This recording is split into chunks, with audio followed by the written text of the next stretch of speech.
commissioners of the TRC, distinguished Liberians gathered here, commissioners, paramount chiefs, elders who arrived early this morning from Nimba County,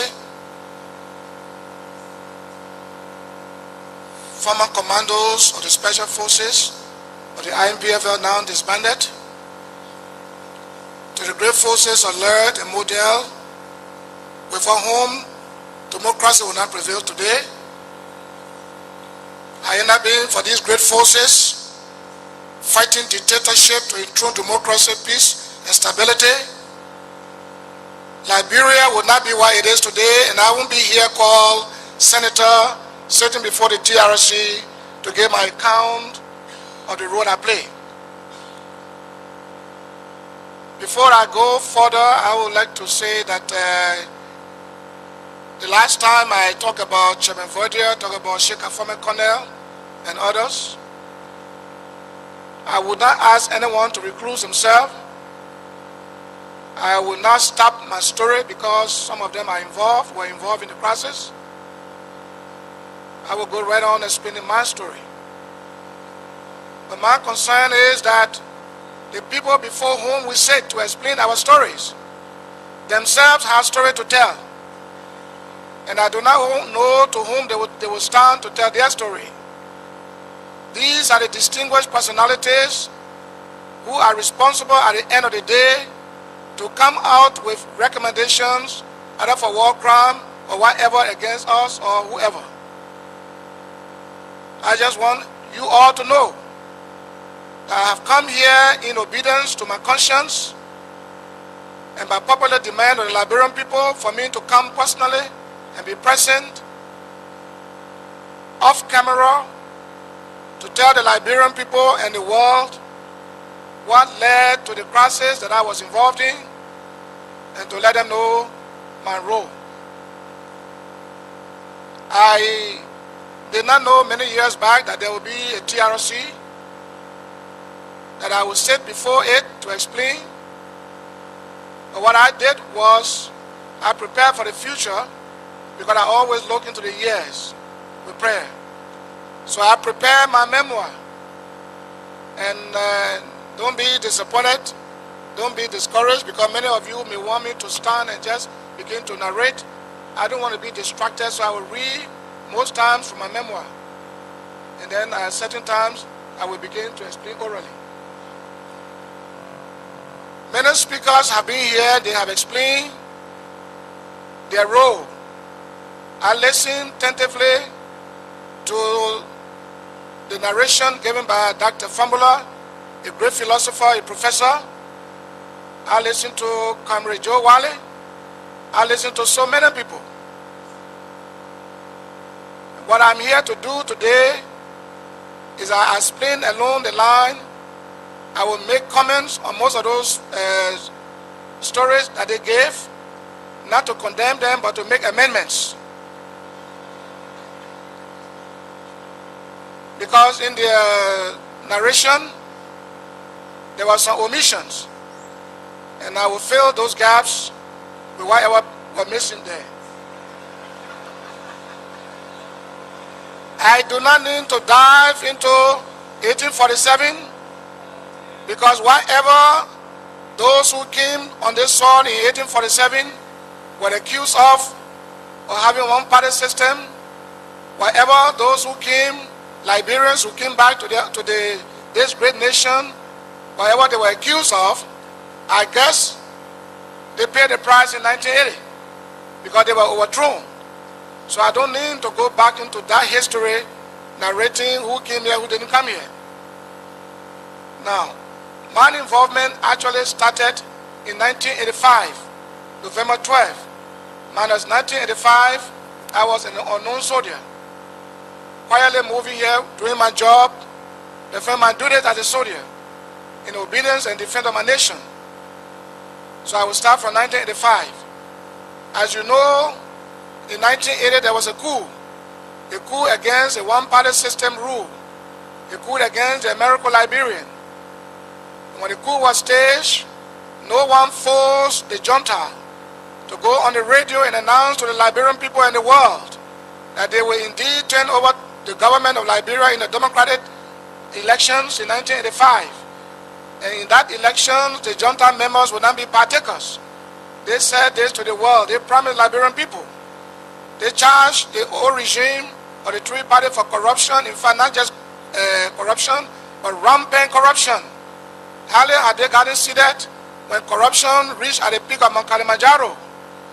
And when they begin to travel far and near to other countries and begin to enjoy life and in their favorite positions that they occupied, something began to happen. Many of them did not want to any longer adhere to their own promise to turn power over in 1985 to the people of Liberia. Confusion broke out among the ranks and file of the PRC. The regime began to design phantom coups. It was difficult to know the real coups and fake coups. Whatever the case, the revolution began to eat its own babies. And people began to be executed. People began to be tried in kangaroo courts where they had no due process of law. And I took interest. I took interest in praying. I took interest in making sure in my mind, praying in my mind, praying in my heart that this guy should go. Because even the very regime they accused and executed his members, in that regime, from the days of Tottenham when I was small, going to school, I never heard of so many coups as I heard of in the Dole regime. I never heard of many executions. I never saw so many executions in the Dole regime, in the previous regime, than the one Dole carry out. So I wanted this government to be removed, but how? I didn't know the how. I didn't know how to get Dole government out of power, but in my mind, I was no longer in support, because many of our colleagues were being slaughtered in cold blood, they were being lied on, they were being executed. For example, Wesson coming from football field was arrested simply because he held a different ideology than that of Samuel Doe. Nelson Too and I joined the army in 1974. Harry Johnson, so many of our colleagues were killed in cold blood because of phantom coup that was designed by the junta leader himself, simply because they were not in favor of the prolongation of his military rule. So I wanted this government to go, but I didn't know how. So that was the case with me. Now, in his desire, in the attempt to perpetuate his rule, the army at the time was a broad-based army. The armed forces of Liberia consisted of all the tribes. But he began to remove the Guild and Manon, and he began to move other tribes that sympathized with Kwangpa. He removed them and replaced them, and the army became predominantly the Crown tribe. At the time he wanted to stay, he did all of this thing here. As time went on, he suspected Kwangpa being a brave man, being a great man, most popular in the revolution among his colleagues, among the people of Liberia. They admire him. He transferred General Kwangpa from the position of a commanding general to that of the Secretary General, and Kwangpa refused. And that brought problem between Dole and Kwangpa's life was very threatened. Kwangpa had to go to America. He went abroad. He left the country because his life was threatened. Kwangpa remained in the United States until Dr. Fambula, Harry Greaves, and Philip, and so many of them. They went to America and they encouraged Kwangpa to come back. His wife, Tala, was very scared.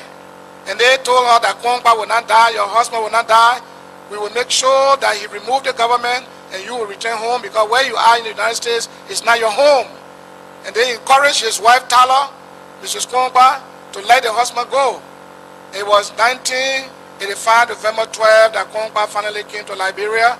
At that time, I was in the Ministry of National Defense, G2 office, Chief of Operation, Chief of Defense Intelligence for Operation.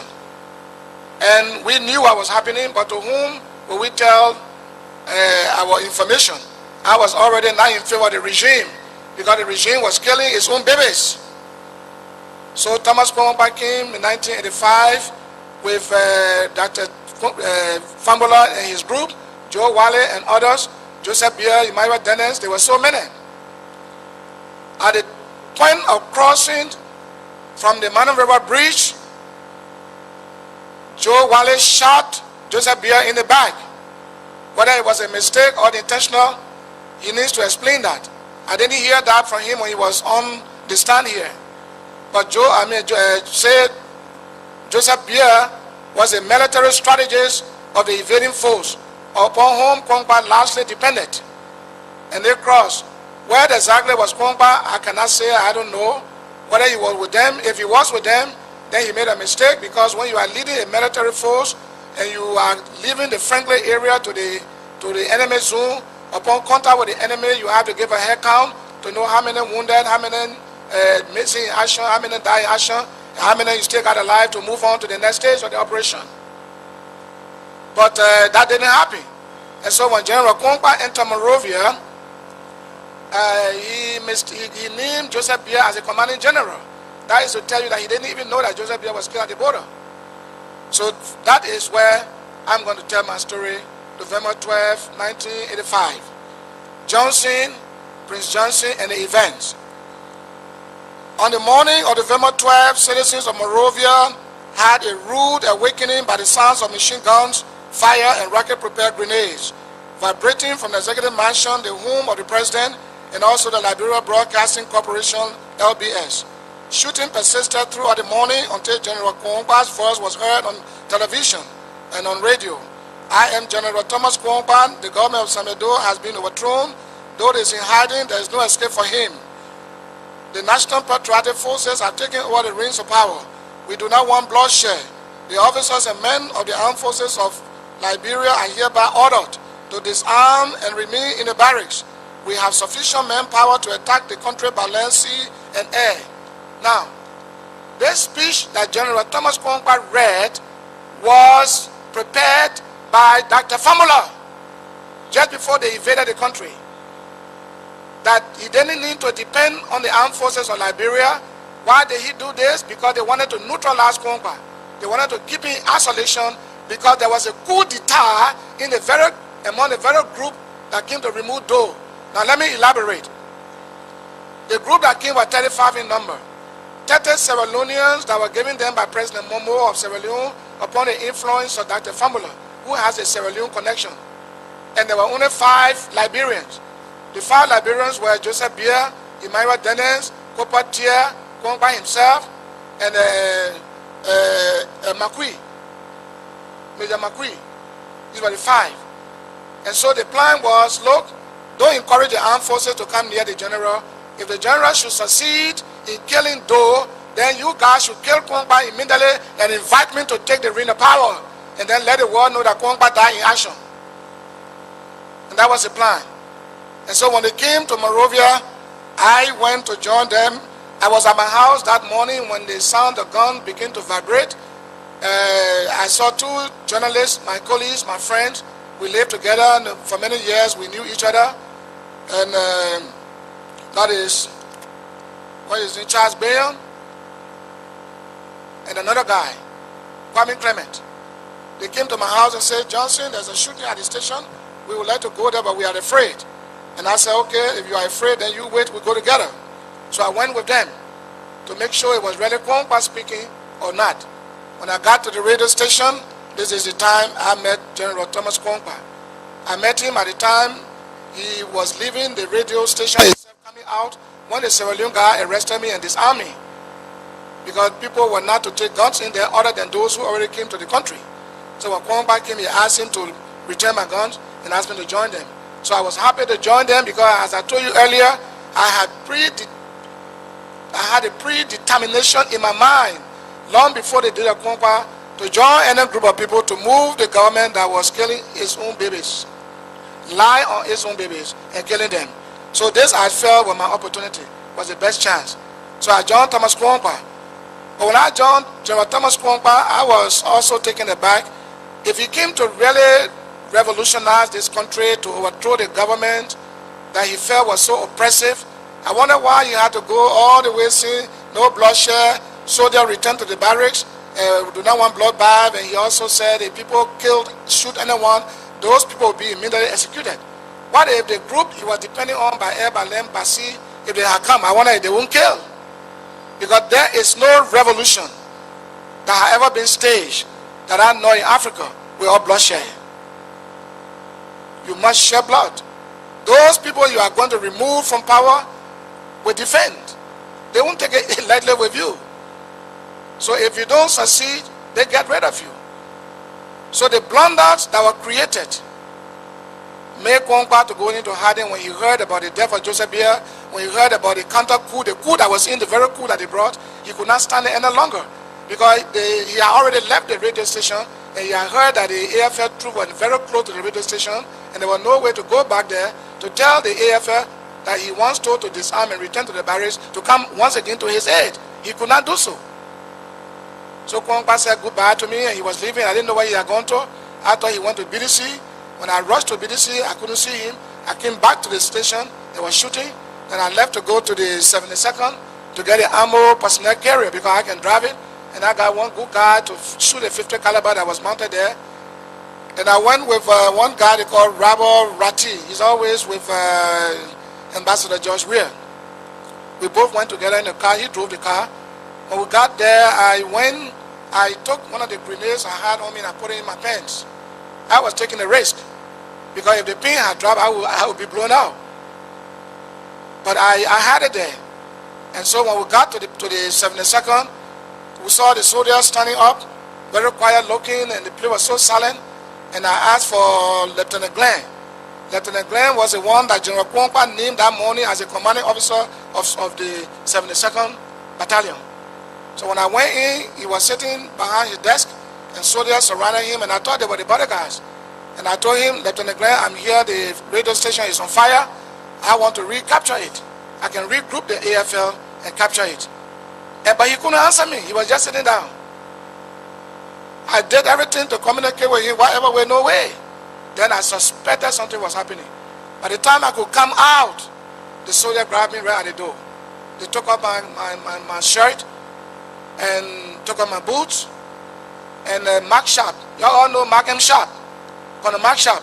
He was there with Colonel Peter Solo, and they were arguing about themselves. Some said, let's shoot this man, and the others said, no, this man, when we Kwankwa in the morning, we saw this man, if we kill him, we wouldn't know where Kwankwa is hiding. Let us not kill him. He will have to explain detail of how the invaders came. So they were arguing, and somebody said, look, let's handcuff the man. And then I just showed my hand like this, and they handcuffed me in the front. A handcuff that had no key, no one there had a key. It was only one soldier that had a handcuff, and they handcuffed me in the front, and that was it. And Peter Solo said, look, let's take the man to Camp Shuffling and have him executed.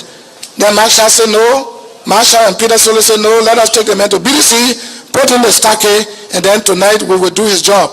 That means to kill me at midnight. So they put me in the armored personnel carrier, and with soldiers on top. And we drove from 72nd through Ghana's Way, through the Freeport area, and we got to the bridge, Tucker Bridge. And when we crossed the bridge, I thought we were going straight to BDC. They too were afraid because they didn't know what was ahead of them. So we went to Slipway. I did not know that the AFL had a branch established there by Colonel Mark Sharp. So they took me there, and he got down with few soldiers to go in the house to communicate to headquarters in BDC, with headquarters in BDC, whether the road, everything was quiet, whether BDC was under control of the AFL. He wanted to get the information. So as I was sitting there, the handcuff was matching my hand, going to my flesh. I put my hair up, trying to look at the Dove River so I could jump out and swim. And my heart was telling me, no. God was telling me, don't go there. My heart was telling me, don't go. You will not swim better with this cuff on your hand, and you will be killed. Just remain where you are. And I did. I went back into the tank, and Mark Sharp came out from the house. He got in the tank, and we drove to BDC. As we got from Lane Street, we went in the motor pool. He saw some soldiers whom he discovered that morning to be with Thomas Kwankwa. And he stopped the tank and ordered the soldiers to come down and arrest the few soldiers that were there. Then as he got down, I put my hands in my pants. It was not very easy, but I did. And I took out the grenade and held the grenade in my hand.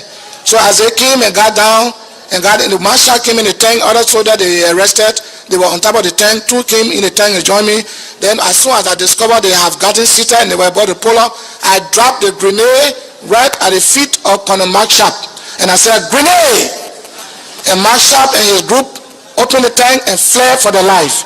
And when they fled, I came out. Marshall is a living witness. He's still alive. Many soldiers from BDC who know the story, they are here. Then I ran outside the gate, Motorpool gate, right on Lane Street there. There's a gas station there.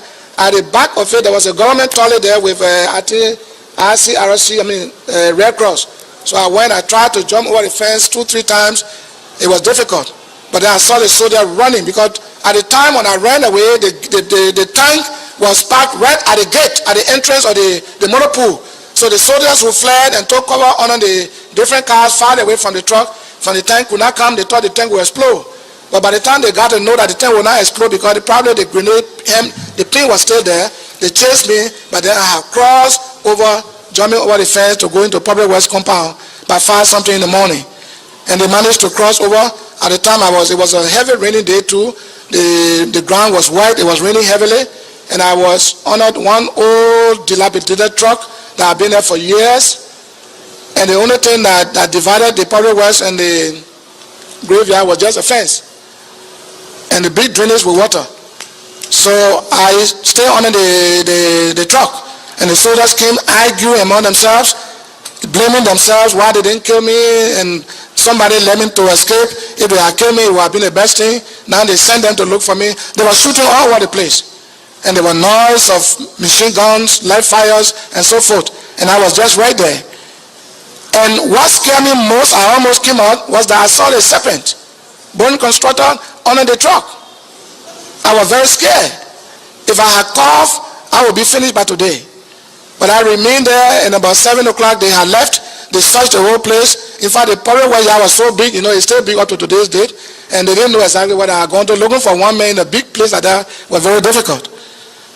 And so they left. When they left, I just put myself in the drainage and found my way across the graveyard, got to Center Street, where the people were patrolling, and I kept myself under concealment.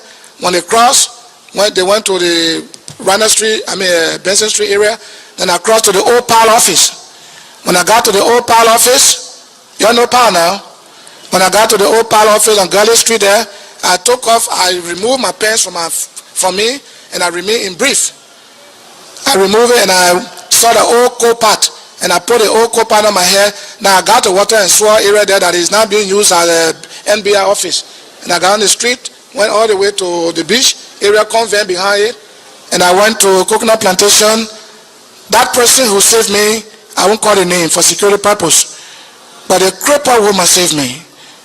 The crippled woman saved me. I went to the house that night, and the key she used to uncuff me was the key that the country people normally use for the old type of valise. She used that to uncuff me, and then said to me, "Stay here until daybreak." And I said, "If I stay here, all of you will be finished." Because Doe was on the radio announcing that wherever they will catch a rebel, whoever in that area will be finished. So I told her I won't stay here. Now, her brother was up country. Her brother was in the army, I think in 10th Battalion, and he had his M16 A1 rocket launcher. The grenade launcher was in the house. And instead of coming out, I came out, took the M16, took the uniform, I dressed, and I came out. Because the soldiers and they were now recognizing each other. I made sure that I was never recognized. I made sure that I was one of those soldiers on the street there. So I came home all the way, and then I knocked at my door, my mother's door. She was up country, and my sister came to the window, who was sick because they thought I had been killed that afternoon. The soldiers of the AFF from the mansion thought certainly they've killed me. They came to my house and collected my vehicle and other things. So they opened the door, and I went upstairs in the ceiling. The next morning, Doe was basically announcing on the radio they would do house-to-house search. So the people in my mother's house said, "Look, if you stay here, we all will die. You better go your way. If you stay here and refuse to move, we will show you." So my house was not too far from there, and I just went to my house. That day I took 6 bottles of small gold medal to get drunk, little bit to get out, and the 6 bottles of gold medal could not make me drunk. So all I had to do was I needed prayer. So I just prayed and walked out, and I went to my own house, and there I was in the ceiling. In the morning, I asked my wife to open the front door, open the back door, open the windows, and open the main door of the house. So soldiers will come, where an important person that is wanted for treason or somebody that is alleged is needed by government, wanted by government, his hiding will not be open like that. It should be in a concealed place. But I was in the room there under the bed at time, I'm in the ceiling. The room will be open, the door outside open, the door back open, the window open, everything open. And I'm there. And the soldiers came after the month, almost a month, because I stayed in Liberia after December, Christmas season like that. So I stayed there, and the soldiers came and told my wife, look, we know this man was not killed. We know he's brave. We know he's capable of coming back, regrouping. Your father is John Waki, Colonel John Waki. So your father is still with Doe, and this man you married John to John Rebel. So you better tell us what this man is. We are aware that you're telling the truth that he's not here. But if he does come here, let us know. Here is $500. So they gave my wife money to take care of the baby on the ground that if I came back, she should let them know. And I was right there hearing how they were saying. If a soldier had said, let's look under the bed, I would be finished by now. But I was right there. And I was not scared to shake. I didn't cough. And they left. When they left, I began to strategize how to leave Monrovia. At that time, the public works minister, I won't call his name, he had left for abroad for a foreign trip. And my uncle was driving for him in 1985. And the NDPL t-shirts, we sent some people, some sympathizers who were with NDPL. They came to my aid from Nimba. They gave me as many NDPL t-shirts, caps, and they brought it to me. And they said the minister was not in town. The driver brought a car to me, RL. And we wore the t-shirt that morning by 7 o'clock in the evening after a month in Monrovia. And put more drinks in the car. And we began to go as NDPL partisans. So every checkpoint we waved to them and told them, thank you, victory over the invading foes. So we got to Salala, the maximum gate. We got there, I was very hungry, and I saw the lady that was roasting plantain. And I had sat in the car, jammed up with the people. My leg was giving me problem. And I just took the chance. I said, Lord, I'm hungry and I'm going to buy something. Cover me up. And I got there and I was buying plantain, 4 plantain, roasted plantain. And the soldier was there and they didn't know who that was. I'm a member of the NDPL. I'm a partisan. And after all of that, I went away to the Cote d'Ivoire. Nobody knew who was in the car until I got to Ivory Coast border. And I threw the t-shirt, everything away. And I crossed into Ezra. In Ezra, we began to look for our colleagues who are scattered, who are run away from Liberia, especially Lieutenant Cooper Tier did not die during the crisis. He escaped and went to Ivory Coast. And so I sent people out to help locate where he was, and they did. They came and told me, and I went personally to visit him, and I told him, you did not run away, you retreated to stage another maximum battle. So let us close ranks. Let us join ranks. And so we began to mobilize. And we mobilized as men. Though we didn't have money, we didn't have any place to train the men, but we kept them together. I did my best to keep them together. Refugees spread all over the western coast of Cote d'Ivoire. We brought them together, and every Saturday we used to meet in my town. A very large number of people. And the news got to Liberia, and Moses Dupu came to join us. The first person who crossed over was Nicholas Podia. Podia came to join us. We received him. He brought some money, and because he was former vice head of state, he had traveled extensively. He knew many foreign lands. We decided to make him our leader since he could be the one to lead us for training. So we told him to be our leader and find a way for us to go to foreign country to be trained. He accepted gladly. We all accepted. It didn't take long. Dupu also came. When Dupu came, he wanted to take leadership of the group. That was not possible because he didn't have money like us, and we wanted Podia. So after spending a few time with us, he had to go to Nigeria, where he took refuge with the United Nations High Commission for Refugees in Lagos. So this Podia stayed with us. We were in Zouanwiri, in Cote d'Ivoire. We went to Danlele, and finally to Abidjan, where we met Tony King. Tony King had a means of finding base because he was in contact with Blaise Compaoré. Because Blaise Compaoré married the wife, the former wife of the late A.B. Toba. So he was connected there very closely.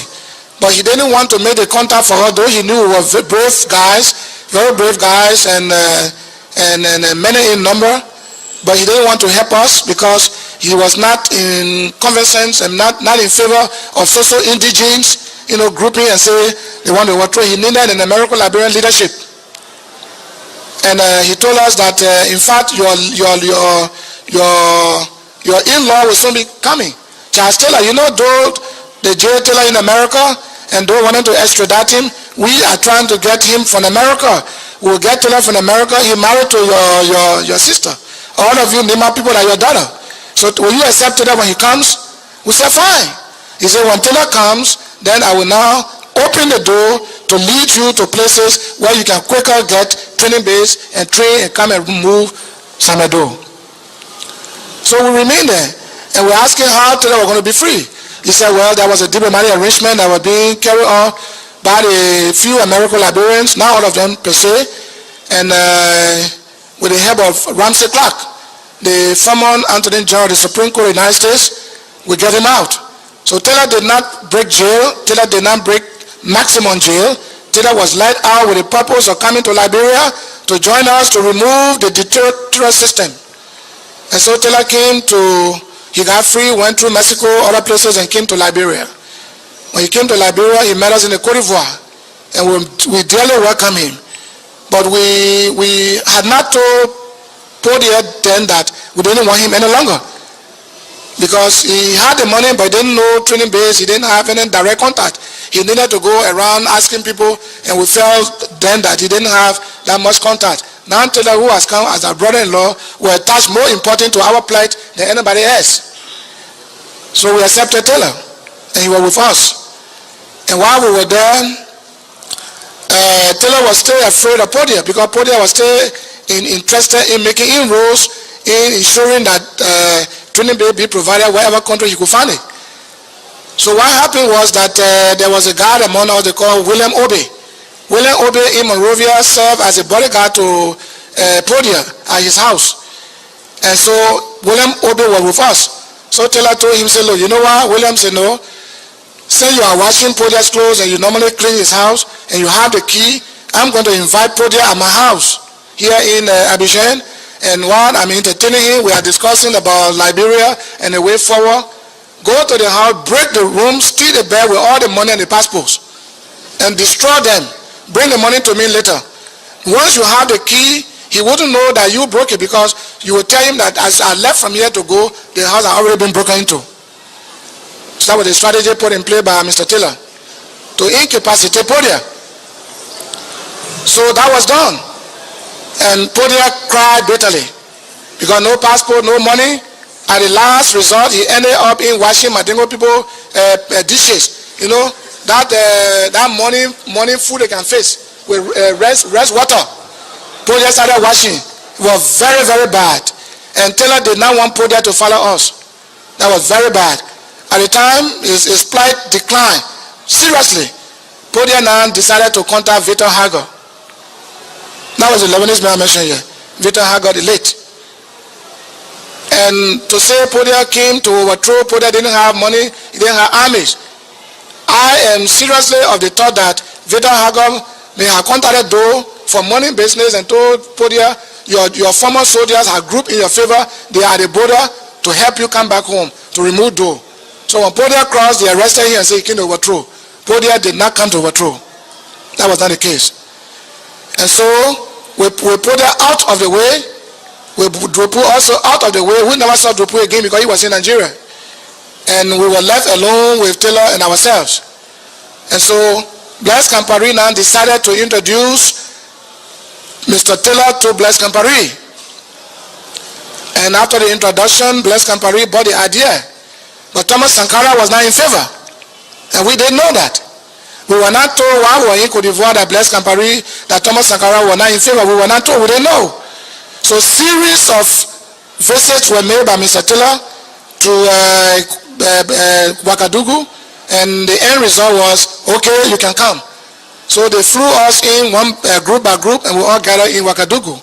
When we got in Ouagadougou, when my group got there, my group was a fifth group. There were other guys there already. When we got there, we were told that we were going to be arrested in a few hours if we did not comply to remove Sankara from office. That Sankara was not in favor of any evasion, he was not interested, and that he would arrest all the Liberians and send them back to Liberia. And that caused panic. So the group, because Sankara was the president, Blaise Compaoré was the deputy head of state and commander of the poor barracks. The poor barracks consisted of the commando units that provided security for the mansion. So you see how it was very easy for Sankara to be removed. So the group that was in the barracks with the commandos, the Liberian group, were requested or ordered to join the group of Burkina-based commando units to remove Thomas Sankara and to pave way for us to stay in Burkina Faso, to go into Libya, to come out of Burkina, to come out of Libya back to Ouagadougou. So that was how Thomas Sankara was removed. And we got to Libya. When we got to Libya, there was another group from our group. There was a first group that was dispatched. But all along this line, we had not discussed who will be our leader. We accepted Taylor as our in-law to help us save Nima Kante from the oppressive system of Samedo. But we needed to have a leader. And there was a revolutionary group, a leader in which a leader is not imposed upon anybody. When we got to Libya, William Obe I talked about was the first group of people that went to Libya.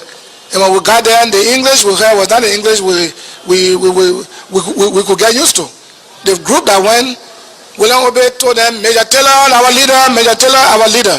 Major Taylor is our leader. You like it, Jacko, you don't like it, Jacko Lanta. So Taylor leadership was imposed upon us in Libya. When we got there from Burkina and joined all the other groups, there were other people in prison there already on the base. The people who said that they needed an election and they would not take Taylor as a leader. Forget about spending money and doing what? It was not his own money. It was Gaddafi's money that he was to spend. And that day the men were the ones to use the guns to shed blood, their own blood and the blood of their own countrymen. So they were known in the put Taylor. They wanted men from among their own kind. And that didn't go well with Mr. Taylor. He imprisoned Cooper Miller, he imprisoned Augustine Wright. And in Burkina Faso, he tricked them into going to Burkina with the intent of buying vehicles we could use to evade Liberia. And when he got there, he asked Blaise Compaoré to imprison them and they remained in jail. On the base itself, I was in jail. The late General Samuel Vani was in jail. Tiger Wanti was also put to jail. Ina Dogola was put to jail. There's so many people that were in jail. They would beat us in jail, take us from jail, torture us, and go for training and charge us for treason. He took me from jail and asked Musa to make me tribunal chairman. I became the chairman of the tribunal in Ezra when we had not come to remove Doe and Doe or stay here as the leader, president, commander-in-chief.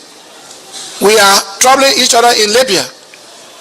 And Taylor had a system where he had one man on another, one group on another. Each group was a private security and on the other group. And when you had nothing to report, whenever he came from Burkina Faso to Libya, when you had nothing to report, he won't trust you. So when we discovered that, whenever he came back from Libya, there were over 100 plus letters from the same people will be writing against each other. Like Chairman Vardia will write against me that I want to overthrow Taylor, that I will write against Vardia, whom Taylor trusts dearly, that Vardia too want to overthrow. So the whole thing was confused.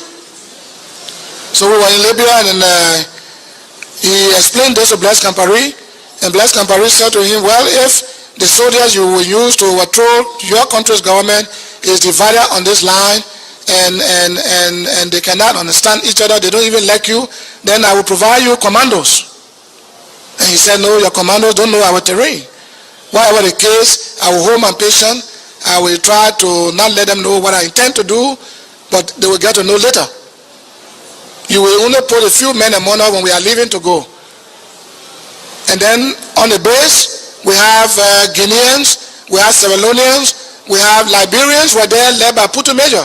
the late Putu Mayor from, I think, Grand Cruzano. And these guys were sent there by Burma Fambola through Joe Wally, a Fambola British. So they were in Libya. But when they gave Joe Wally and the group money to go and bring more recruits for training to come and invade Liberia, money was free, they didn't go back. And they left those boys abandoned, and those were the guys that we absorbed into the MPFL. Taylor brought them on board because his own group now, he could not trust so many of us. So he brought other groups from the Liberian group that Fambola sent there. He brought also the group from Sierra Leone. He brought other groups. But the group from Sierra Leone did not have leadership because the leadership was giving money to go and bring more recruits too, and he decided to build a supermarket in Guinea, Conakry, and abandon the men there in Libya. So all these groups were brought on board. St. Taylor knew that the men he had, though they were small in number, but very qualified, very tactical, very proficient, but what was lacking according to him was the obedience and submissiveness to him. So he had to bring other groups on board to neutralize this Liberian group. So we went through series of trainings, tactical trainings, airborne training, jungle warfare, whatever the case, all phases of military discipline we went through to come and attack Liberia. We wanted to attack Liberia, launching a seaborne attack, but the Strait of Gibraltar was blocked by the U.S. warships because there were sanctions on Libya at the time. So we couldn't make it. So we couldn't pass through Ivory Coast. And we thought we could pass through Ivory Coast, and that was the only hope for us. That was the only option. But we decided to use Sierra Leone. So Mr. Taylor said to us, look, so we cannot pass through the Strait of Gibraltar from here to launch a seaborne attack, stay on the high sea and come on shore with boats to launch the attack, and there's no way. Let's try Sierra Leone. Because once upon a time, MPFL that I am now head of today passed through Freetown, did not just pass there, but President Momo, who is still president at the time, when we were in Libya, provided men for Kwankwa to invade Liberia. So Taylor now left to go to Sierra Leone with one Prince Bagley. So Prince Bagley now took him to President Momo and introduced Mr. Taylor to him. And the idea of using Sierra Leone was accepted by President Momo. Several visits were made to Sierra Leone with the hope of concretizing that connections with Momo. At last, Momo said, okay, I agree, but there's something, the men that I gave to Kwankwa through the instrumentality of that formula were killed in combat. And their children and their wives are suffering. So we need help to give to the family. So you have to give me some money to get the family. And Taylor said, okay, here is $50,000, American dollars. I do not know exactly how much President Momo received from Taylor as his own personal gain. But $50,000 was given to President Momo for the family members of the soldiers that died in action in Liberia that Kwankwa brought. When that was done, he said, okay, there are some houses over there, look at them. The one you think is okay to accommodate your men, go ahead, take it, furnish it very well. If you do not have the time, give me some money to furnish it, put mattresses, fridge, and everything you need. At least for the 1 week and a half that you will want to stay in Sierra Leone to rest until you invade Liberia. So Taylor gave him the money. Taylor thought it would be cheap on his part if he sat there to buy those things himself. So he gave the money and everything to Momo with the hope that Momo would put everything in the proper place. And Taylor left to come back to Libya. He briefed us fully. We were very happy. After 2 weeks, he got signal from Momo that he should come to Sierra Leone to inspect the facilities. And when Mr. Taylor got to Sierra Leone, at Longay Airport, he was arrested upon Momo's order. Momo had left yesterday to London and left the order to arrest Charles Taylor today. Taylor was arrested and put in prison, and the order was to beat Taylor 25 lashes every day for 5 days. So they flogged Taylor. The first day they flogged Taylor. The next day, then one gray-haired man came and said, look, I want to help you. Taylor said, let them beat me. You are old. He said, I want to help you. I am fully single. I been here for many years for coup d'etat against, I think, Shaka Stevie or Maga. He has stayed so long in jail. Sorry. He has stayed so long in jail, and his time was just about to over within 3 months. Is there any problem?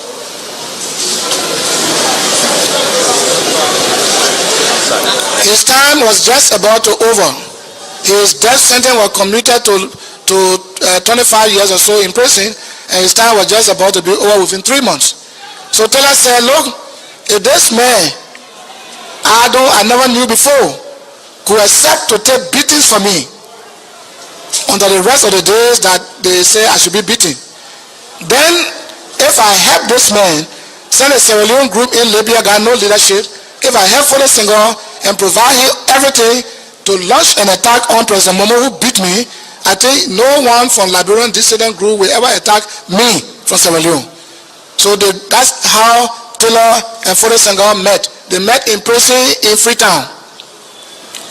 So when Taylor got free from jail, he came to us and took off his shirt. All of us cried, and all of us, that even increased our resolve to fight Momo.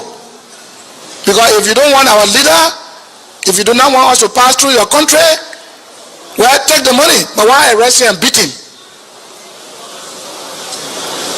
So that was why Taylor, after 3 months, Foday Senghor got free, and as Taylor asked him to do, went to Ivory Coast and met Tonya King, who took him to Burkina Faso and John Taylor there.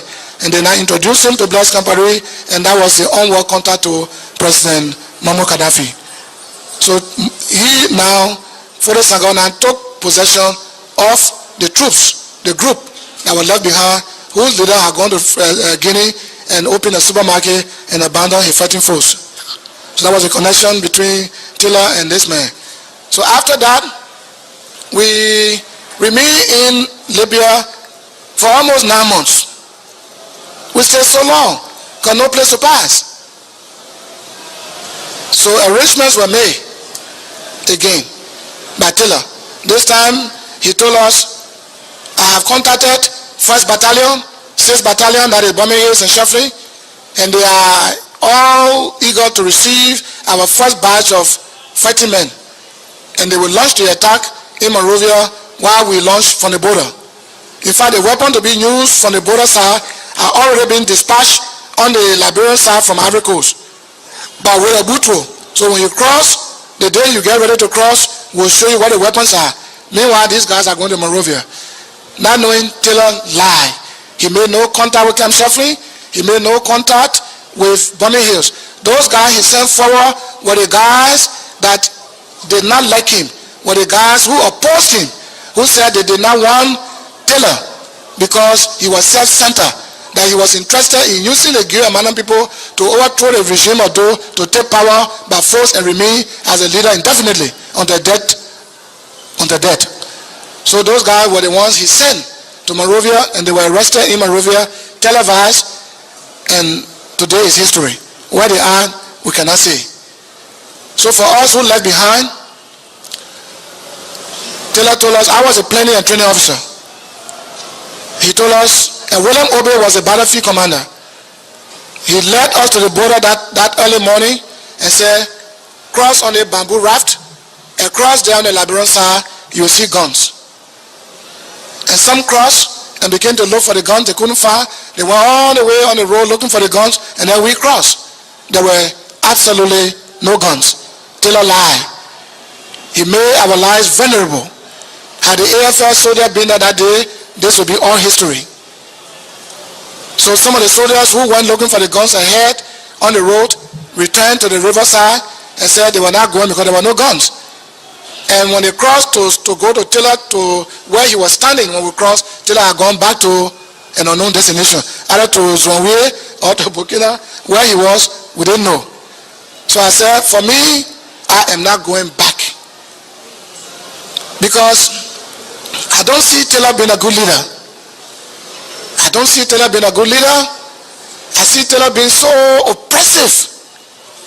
Taylor was a scary man.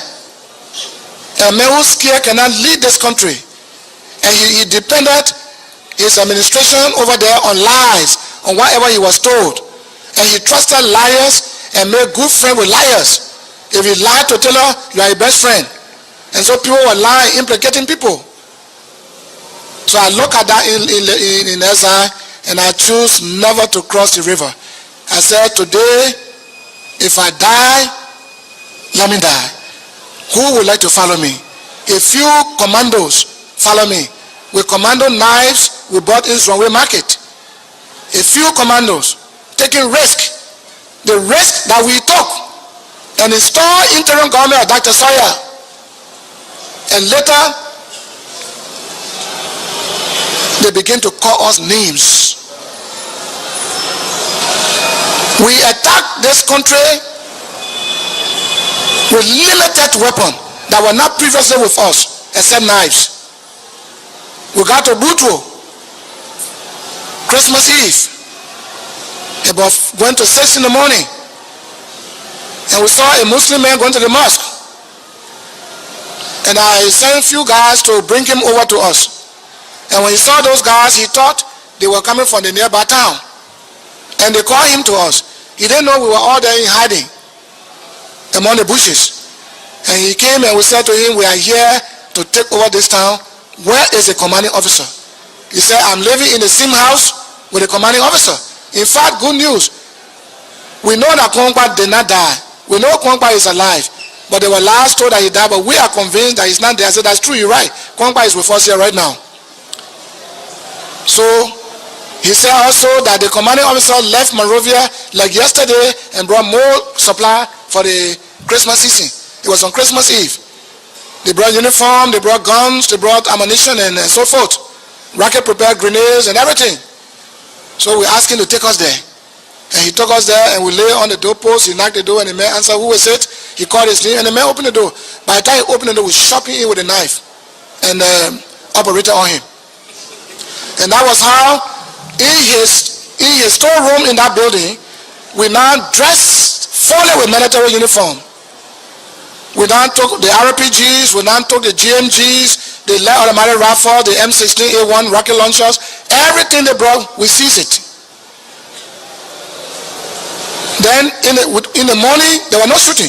In the morning, the soldiers that had gone that day to look for the Christmas food, they came in. When they came in and saw us in new camouflage, they thought that the bossman had divided the uniform he brought from Monrovia. They didn't identify us until they came nearer. And when they came nearer, gun open and we killed them all. At least those who came to the town. Then we took the radio and called their headquarters, I think Ganta or so, and told them, Butro is under attack by rebels. We are in control, but we only need few ammunition. And a few arms, because some of the arms brought in are not being given, and we need the tactical S3 men to come and take care of them for us. So now after we gave, they said they were coming. They would set ambush on a hill. It was raining on a very slippery hill. We set the ambush down the hill and we set the ambush up the hill and told them they shouldn't fire, but there will be fire on the hill. If we first initiate the fire on the hill, the soldier will have to run back, because all they will think is the attack is on the hill. They want to run back down and find a way, and then they will meet another suppressive fire. So, but the battalion that was coming, the unit that was coming, brought its own equipment, its own basic load and other ammunition thing requested for by the unit commander. I was speaking, I said it was a soldier man from the AFS speaking. So when he came, we ambushed them. Those who ran away, may God help them. Those who did not run away, we seized everything they brought, and that's how we begin to maximize our strength. The more ammunition we had, the more equipment, the more uniform, we started our recruitment process. Then we moved on to Campley, where you have 106, Awuza 4.2, 105, heavy weapons. I think you all know the time President Doe was on the television and said, look, Nima people, you all leave your home. If you don't leave your home, that you and the children will never be seen again. It was after that statement broadcast on the television and radio that he then dispatched all the deadly weapons to Nima County. Nima County were under siege. Nima County became a battle zone. Who are you fighting? He sent all those equipment there. And so those equipment were based in Kample. And we decided to move on Kample. We moved on Kample. On our way, we captured one soldier who didn't know where he was going. I had to look for power in the morning. Early in the morning, we grabbed him and we interrogated him to tell us all the passwords. And he told us the passwords. And if you see my picture today in the newspaper, you will see me in the AFL jacket. And the signal there is the executive mansion signal. So we have all the signals for all the different battalions, because many of them join us. And so if you are heading a unit here and I'm coming towards you, you would know truly that I'm a different man in your uniform, except you think I'm yours. I'm your own man, except the password. So once you know the password and the man say, like in Kample, the password was Bay. When you say Bay, you say Bay. I think Bay in Christ is a dog. So, and that is how we infiltrated. And so we took over Kample. Well, a snapper hit my guns and a split it in half and cut my finger. But I used this finger to write a letter to Charles Taylor and give it to Target 1T and a group of commandos that I thought I could trust. And I told them when Taylor the liar crossed the river to come inspect the facilities, all the what we have captured, he should be executed at the border point. I ordered Taylor immediate execution at border point if he had crossed, because he lied to us, he made our lives vulnerable, and he was self-centered, and I could not work with him. Because in Libya, I asked him, look, as a planning officer, training officer, when we take power, what do we do? Do we take power and relinquish it in the democratic elections, or do we take power and seize and hold power? And he said, he answered me by asking me questions. He answered us by asking more questions. We are in Libya. Nasser will say, yes, sir. Since Gaddafi took over 1969 from his uncle, King Idris, has he turned power over? We say, no, sir. He said, President Iyadima, when he took over as a sergeant, himself and Colonel Gaddafi, they were sergeants. And when he took over, he hasn't turned power over. Iyadima himself, has he turned power over? We say, no, sir. He said, okay, why should we take power and hand power? He said, look, the ACLDL, he said a group of Liberians in America, he called names. He called Harry Greaves. He called many names. He said, these people, on the other hand, are giving us support, financial support. But they want me and you to go and sacrifice our lives. You get injured in battle, or you get killed in battle, then we'll come and give them. He said to us, monkey will not work and bamboo draw. So we are not going to give power to any other Liberian except for us. We will take power and hold power until death. Then he said to us again, he said, gentlemen, I know that a lot of you, that was before coming to Liberia to evade. He said, I know a lot of you don't like me, but you see you have a problem on hand. I brought you for training, and we're going to move the Samuel Doe man. I think bringing you here alone and training you alone, you should forgive me for whatever you have in your mind against me.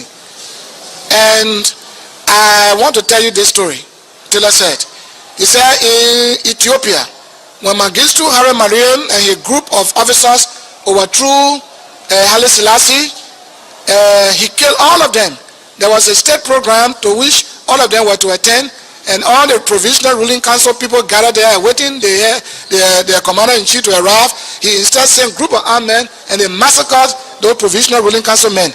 I don't know what he really meant when he said this story, but he later said to us that it's not going to happen to you.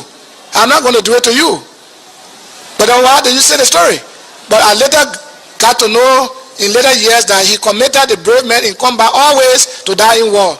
And whenever you are a strong man who capture so many targets, he will continue sending you to more targets to die there. He never trusted strong combatants. He always isolated them.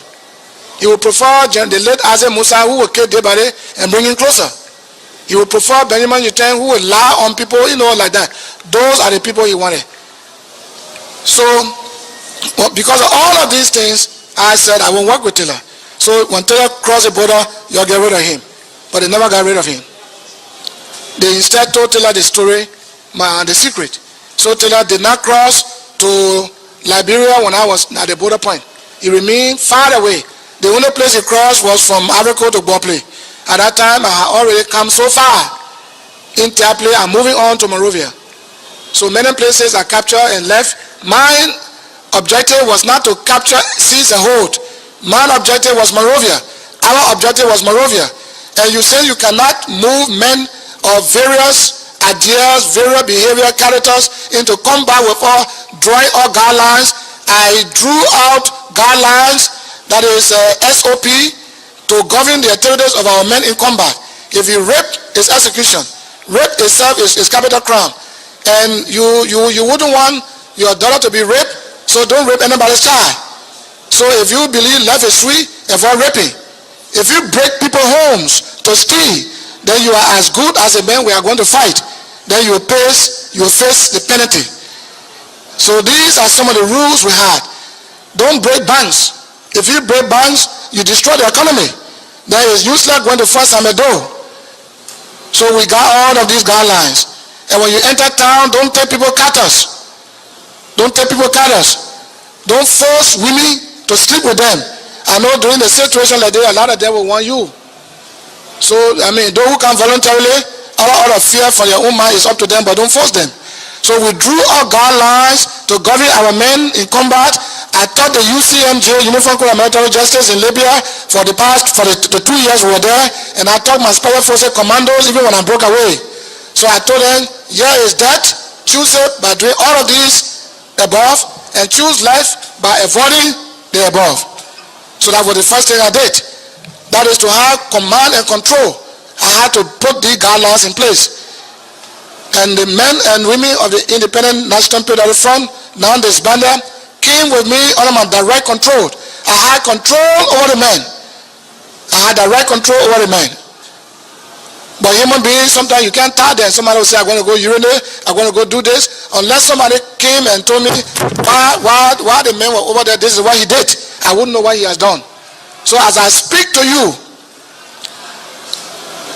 anyone here, anybody who has something against even me, who has something against any of my men, as was written in the letter addressed to me by Chairman Vadia's office, that while they were taking statements around the country, people complain me of violating their rights. I would like to know the violation that I carry out, the violations that my men carry out, because we save lives, we save properties, we were interested in the lives of our people. When we came to Monrovia, hunger was everywhere. People were eating casemeat, dogs. Dogs finished in Monrovia. Cat were finished in Monrovia. People resorted into eating flies, buggery. You could not find fly. Life was very deplorable. And I saw thousands and thousands of people offender.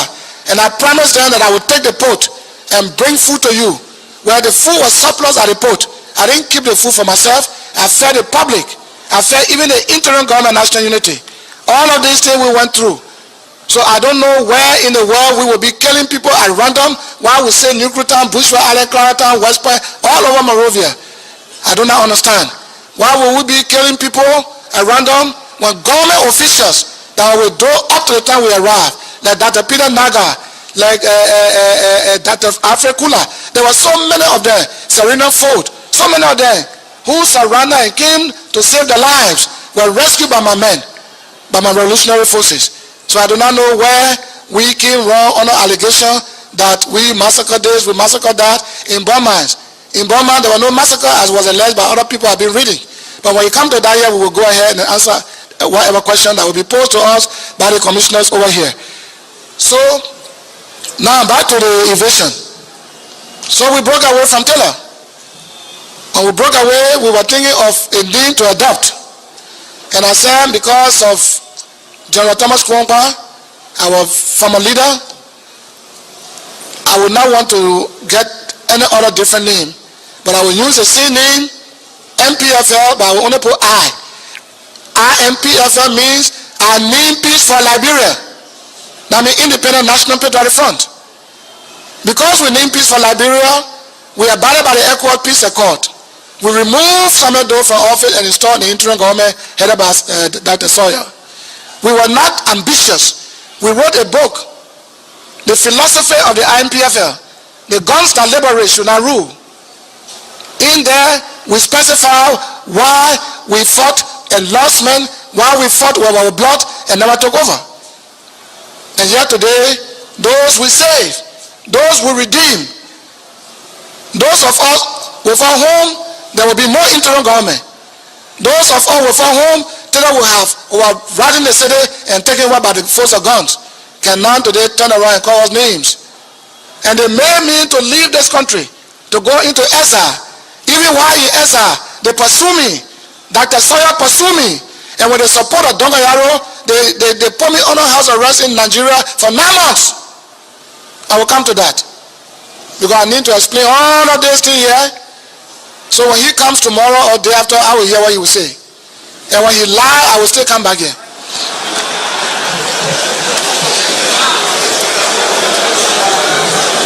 And so we adopted the name Independent National Patriotic Front of Liberia with all of our rules put into place. And I told the men we are going to Monrovia.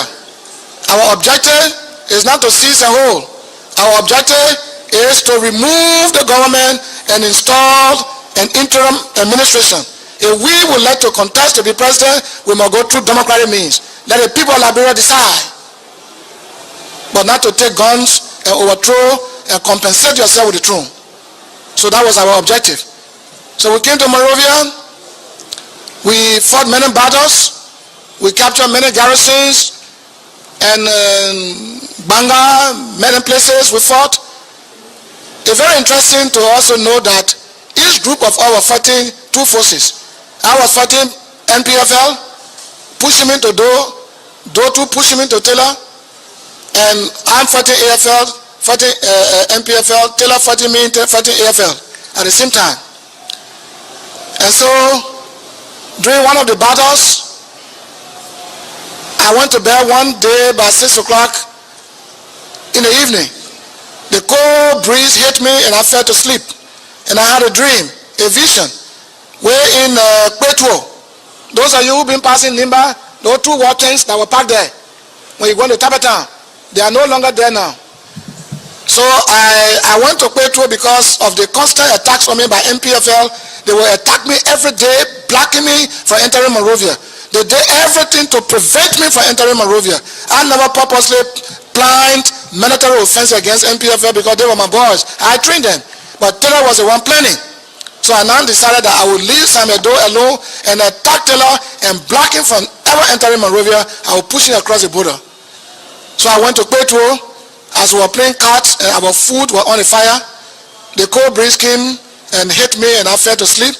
And in the sleep, the voice spoke to me and said, don't fight your brothers. Don't fight your brothers. If you want war, you are going to see the war early in the morning. So I was surprised. If you are telling me don't fight your brother and my brother are the Taylor people and they are fighting me and you say don't fight them, then who is coming to fight in the morning? Who am I going to meet in the morning? And by the way, who is speaking? So I just thought it was voice of God, or voice of a spirit. So I told my men, as soon as I got up, the food was still on the fire. And I told my men, well, I just had a dream. We are told not to fight our brothers. We should go ahead, but if we want war, we'll see in the morning. So by 5:30 in the morning, certainly from the Monrovia side, as I heard the sound of a power saw, the AFL and their counterparts were cutting the power saw. They were using the power saw to cut the trees that were put on the road to block the tanks from coming to town. And I said, this is the war that the Lord talked about. So I put sufficient men in the bush with 33 GMG, Russian made. And I told them not to shoot, that I was in town, and that when fire is initiated from in town, they should open fire. So the point man came in town, he didn't see anybody. Another platoon came, they didn't see anybody. Another platoon came, the fourth platoon came, the last platoon, the war tank came. When the war tank came, we opened fire on RPG on the war tank, blow it up, then the battle started. So those were the tanks you saw. So we captured the tanks, and war is not good. When we saw the bodies, we saw many of our colleagues together with whom we had lived with in Liberia, in Camp Shuffling, in Camp Todi. But because of war protecting somebody's power, we had to be faced with that situation, combating each other. Even at a certain point in Palala, we ambushed a jeep. When we went to inspect the body, it was John Wakrekru and Arthur Yanimbo. I think the brother or uncle or father of the Isaac Yanimbo. Had I known who were in that jeep, I would not have ordered to fire. Because Krekru was good to me when we were in the army. He was a very quiet man. There were times we went to him like Knocker to borrow money. He would say, okay, look, Johnson, take this money. Don't pay any interest, take. So I would not have been that evil to kill this man. But it was as well, and he was ambushed unexpectedly. We don't know what was there. And so that's what happened. So war is not good. So we came to Monrovia all the way. We got to Palala, from Palala where we ambushed this jeep I'm talking about. We passed in the bush to Davistown, not very far from Banga, because Banga was heavily concentrated with the AFL troops, heavily concentrated with deadly weapons.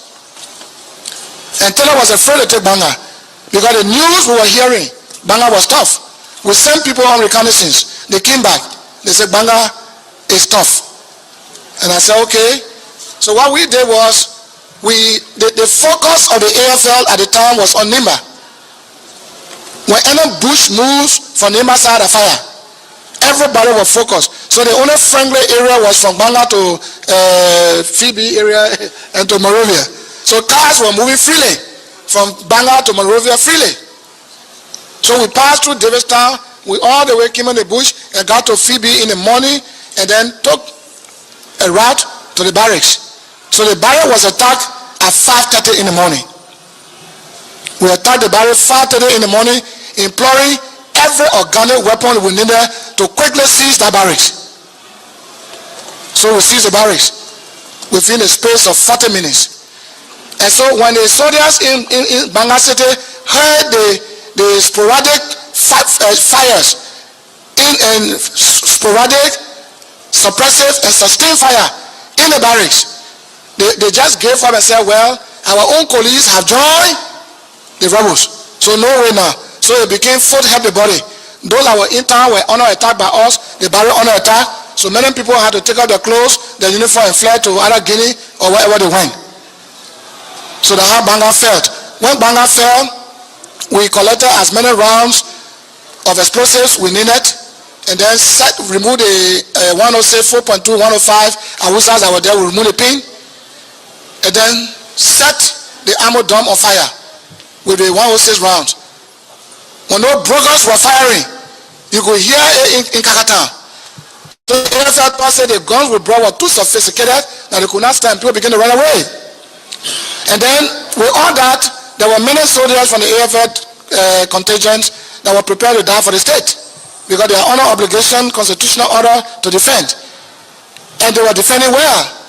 But what happened that I felt was a mistake on part of the junta leader was that in his bid to protect his power, he ordered that all battalions should leave the country and congregate in Monrovia. So battalions moved from all over and moved from Monrovia, leaving many battalions very empty. So that's how they were pressed to the wall. So we took Banga and passed by way of the bush. There were many times we left the road because fighting two forces was not a small thing to do. It was very, very tough indeed. So at times, in order to be at ease, to rest and relax, we would use compass to make our own path in the bush and leave Taylor and those people to fight. Then we passed, and we did all of that until we came to the White Plains. We came to Johnsonville, of course. Johnsonville, we tell you, we gave them food, we secured the place, we visited Fenda from there, we promised them food. In fact, at Fenda, I will tell you a story. There were many people in jail. Many people were in jail, were imprisoned there by Taylor forces upon Taylor's order. And they were to kill them that afternoon when we hit the place and took them by surprise. Commando launches a surprise attack. And we did that successfully and captured Finder and broke the jail. Among those that were free from the jail, who was there? Sekou Damate Kone. God used me to free Sekou Damate Kone, a Mandingo man, so that many years from that day, he also could be used to flush out the dictator Chancellor to bring me home. I ended up being for led under the commandership of the great men, Damate, the Joe Wale, the Jackson Doe, the Isaac Yanigbo, the Charles, this man who had a problem with Charles Benny, all these great men. It will not be possible for you people to sit here today. Not possible. It will not be possible for me to come home to partake in the elections, to be called a senior senator. Even when the United Party dropped me by word of crook in Sekrepié, my hometown, and declared to the world that Nimba Kante had rejected Prince Johnson. Nimba Kante came out in the numbers to disprove those lies. Nimba Kante came out and gave me the higher vote in the Republic of Liberia, making me the senior. And those who engineer my fall in Sekrepié, some of them become junior today. Those who didn't want to see me called honorable, I'm honorable. By the grace of God, I am who I am. And today, the peace that has been made possible by those who pick up the guns, those great revolutionaries, I think we should give credit to them. The politicians should stop calling us names, killers. After all, as a son of Nimba, a Liberian and a revolutionary, I didn't just come here shooting gun. I didn't just come here fighting. My people, Liberians, my people, Nimbanians, were under siege. I fought. I had to fight. We were pushed to the wall. What we did, we were prepared to do. When you have your wife, you always beat her every day. One day will slap you. Even if she's not able to beat you, she will resist. You know the story of 300 babies, 300 children, babies, that were taken from their mother's bosom in Nimba and brought here and paraded all over the streets of Monrovia and eventually ended in dumping them alive in a well. They failed the well, the Doe regime. The government that's supposed to protect lives and properties of the people became the killers of the people. I could not stand to see my people be wiped away. When President Doe was on the radio telling the world Nimba people should leave their home. Leave their home to go where? I will kill them all, to include their children. No, we want to survive. We have the right to live. The Constitution of Liberia gave us the right to live and gave you the right to defend us, to protect us, to secure us. There was a state of anarchy created by Doe regime. And there was no choice left but to speak the same language of the bazookas. We were pushed to the wall. There were times in Liberia, there were times in Monrovia, you could see headless bodies. Body one side, the hair one side. Headless bodies of Nimbanians. The people of Nimba could not speak their own dialects, be it Mana or Gyo. Whenever they went to rent a house, are you Gyo? Yeah, no place for you. Because wherever Gyo and Mana resided in Monrovia, they were the targets. We were miserable. Our people were led to the slaughterhouse like chickens and slaughtered. I had to come in the defense. Nimba Kante, our home, were under siege, were under military occupation. We had to flush them out of Nimba and pursue in the capital. That's what we did. And we came to Monrovia. We took over Cardway. I used Cardway as a base to attack Monrovia. Monrovia was very tough, but we managed to take over. To cross those two bridges, you had to be tactical. We lost men. We lost great men. And may their soul rest in peace. The politicians who fomented the trouble, who fooled those, who misled those, they fled the country. They could not come back until we brought them. Today, they call us names. Today, they talk about military tribunal to be established in Monrovia. They call us perpetrators. Who are the perpetrators? The gun-toting men or the politician with the cash who made the base possible and the training? Who are the perpetrators? So they should stop calling people names. When Joe Wally was speaking, I admire Joe Wally. He made some salient points. The war in Africa has taken so many of our brothers, of our children from here on all sides, on that side. You are living here on town bomb. I summoned the defense minister of Liberia to my office. I'm the chair of National Defense Senate Committee. And I told him, we are Yakubas. Here you call Gio.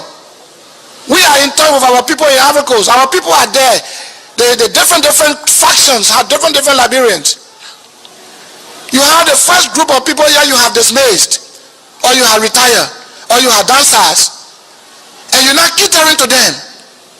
Job creation is very important after war.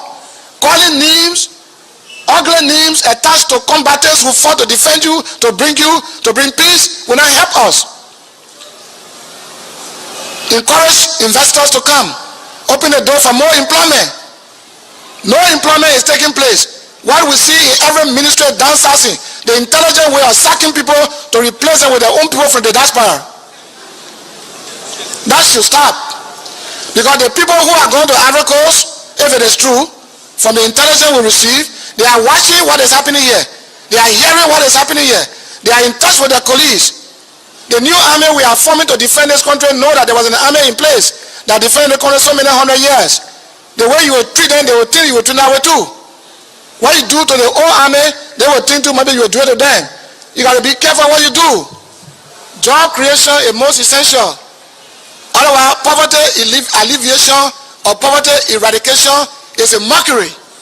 It doesn't go to the poverty eradication. It's not only paving roads. It's not paving roads. It's creating jobs. And the people can get 3 meals a day to eat. No problem. But many politicians, bad politicians, they believe that when they come back and are suffering, they now war, they shoot you finish. When they got nothing to do, then they're weak, then they're tired. No. A hungry man is an angry man. And an angry man will disturb you.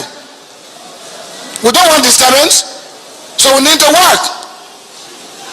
When there was petrol shortage or hike in price, I talked to Harold Greaves. Harold Greaves, who brought my first cousin to Liberia, General Thomas Kwomba. Harold Greaves, who made Kwomba to leave his home in the United States and brought him and died and left his family suffering. He's not doing anything to help the family back there. He is self-centered. I went to him and said, look, Mr. Greaves, I am capable from Kuwait to bring 5 million metric tons of gasoline every month.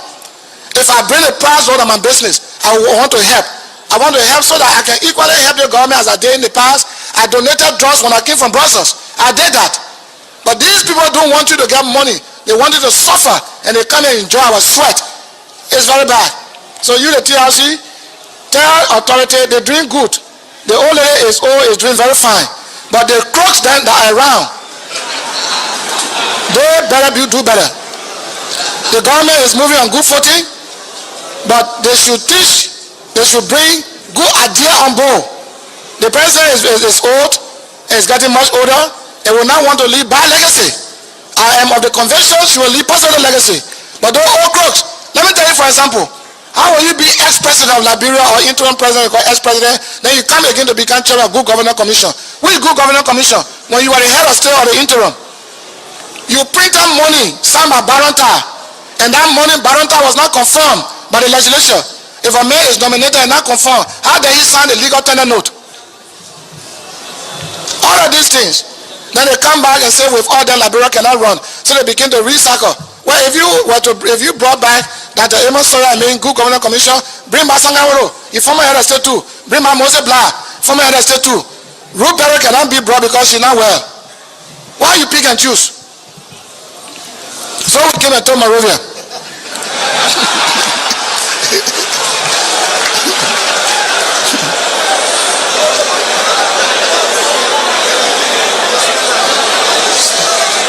So we took over Monrovia.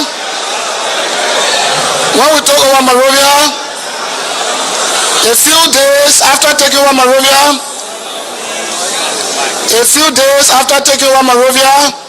I was contacted by the diplomatic institution, and we discussed, and I was informed that Samuel Doe wanted to enter a truce with me. And I was also asked if I wanted to see the ambassador of that country I'm talking about, which I will not name. And I consented, and I met the ambassador, and we discussed what was discussed had to do with peace, what was discussed had to do with supporting the ECOWAS peace initiative. And I dearly committed myself to it, and I said I would not violate the ECOWAS peace plan for Liberia. I will support it. And so I left the embassy, and I was given a Motorola. The reason I was given a Motorola to try to control, they gave me Motorola, they gave Taylor Motorola, they gave Doe Motorola, but in the interim, they had interest in installing Taylor as president. They were interested in Taylor, and they only gave a Motorola to monitor me and monitor Doe, but their interest was Charles Taylor. And what I was told that I complied with also was that when I took my missile on the Ducal Hill and pointed to the Banshee and BDC to fire, I was told that many civilians are taking refuge there, and I shouldn't shoot. It would be considered massacre or genocide. So I complied with that. I didn't do it. So Taylor too was almost at the university. We were at Ducal. We were at the football field, Busekwada. None of us could go on the ground that the place was overcrowded with civilians. And entering that mansion would be deadly. It would cause the death of so many civilians and children. And we shouldn't do that. So all of us obey. It was not out of weakness. Because if we could fight this battle from the border of Ivory Coast to Monrovia, who else could stop you? Everything you employ in the combat, you could employ it to enter, even if it meant bombardment. But we didn't do it. We had to consider human lives. So within that period, having contacted me, Thompson came, because I was told also that once Sally Thompson was going to come to me. So Sally Thompson came to me and saw the idea of a truce with Doe as proposed by the embassy, and I agree. I sincerely agree. And we met him at the Douglas Church. And we discussed, and I told Thompson, well, go and tell Samuel Doe I agree. He went to the mansion and they discussed there, and Doe was very happy because he was engulfed on all sides. And the next day, Thompson came to me and told me to draft the truce. And I said, you drop it. He drafted it, I amended it, and then he took it to Doe to see, and he brought it. But in that agreement, we agreed to join forces to fight ECOMO. Whether I was really in position to fight ECOMO that I made to come here or not, well, that was Doe's business to determine that.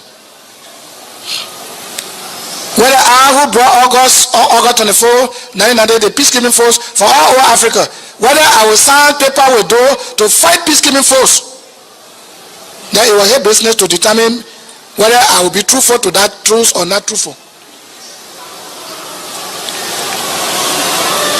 And we agreed that all the charges leveled against me when I fled the country for treason should be dropped. And many things we discussed of mutual understanding. And Doe okayed it in the final draft, he okayed it, it was finally tapped and brought to me. And we took it to ECOMO headquarters and gave it to them. The place where it was mentioned that we should join forces to fight ECOMO, the ECOMO saw that in the agreement. And when Sally Thompson left, They call me. They say they're coming to see me. They say, is it true that you and those John to fight on your son here? I say, that what we sang. But in reality, I cannot fight you. Because if, your military might itself is one thing. And then if I want to go to any African country, it will not be possible if I join you to kill, the peacekeepers.